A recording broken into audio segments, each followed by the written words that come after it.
নমস্কার।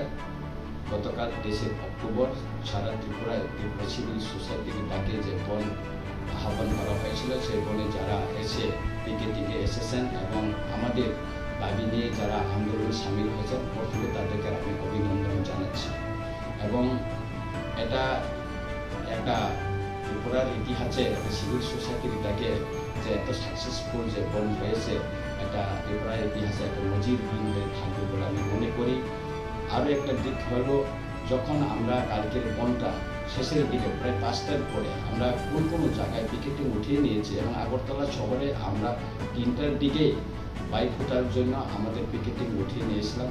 ঠিক 5টার পরে যখন গুডলির সময় কমলপুরে শান্তিবাজার এলাকায় কিছু লোক গিয়ে সেখানে গোলগোল করার চেষ্টা করেছিল এবং করেছে, এবং উভয় পক্ষের সংঘর্ষে অনেকজন আহত হয়েছে এবং এটা খুব দুঃখজনক ঘটনা এবং আমি এতে নিন্দা করি এবং এটা সুস্থ তদন্তের জন্য দাবি জানাচ্ছি। এবং এখানে যারা আহত হয়েছেন কর্মকর্তারা করেছেন বিডিও অভিজিৎ মজুমদার, এসডিপি সমুদ্র দেববর্মা এবং ইঞ্জিনিয়ার অনিমেষ সাহা।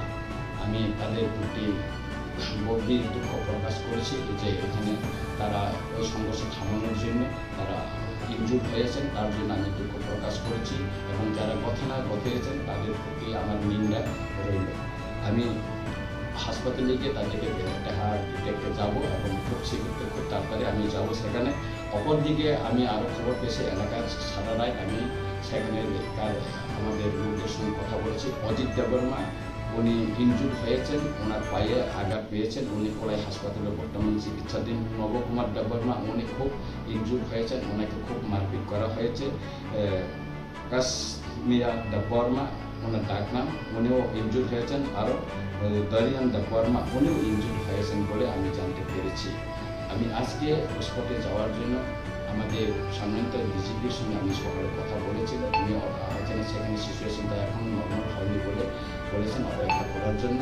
তাই আজকে আমি শান্তিবাজারে যাচ্ছি না, আগামীকাল পরশুর দিন আমি সেখানে যাব এবং এখানকার লোকের সবার সঙ্গে আমি কথা বলবো, উভয় সম্প্রদায়ের মানুষের সঙ্গে আমি কথা বলবো এবং আহতদের আমি দেখার জন্য হাসপাতালে যাব।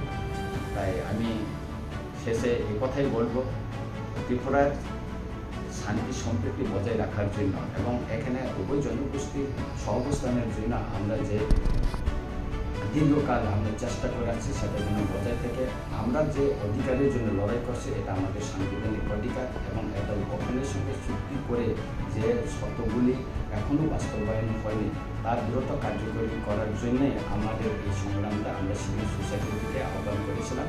সেটা সফল হয়েছে এবং আগামী দিন আমরা পিসফুল আরও শান্তিপূর্ণভাবে আন্দোলন করার জন্য চেষ্টা আমরা করব এবং শান্তিবাজারের যে ঘটনা এটা পূর্ব পরিকল্পিত হতে পারে এবং আমি আবারও পুলিশের নিকট আহ্বান করব এবং দাবি জানাবো যে এটা সুস্থ তদন্ত করে যারা জড়িত সে যেই হোক তাদের কঠোর শাস্তি যেন ব্যবস্থা নেওয়া হয়। সবাইকে নমস্কার।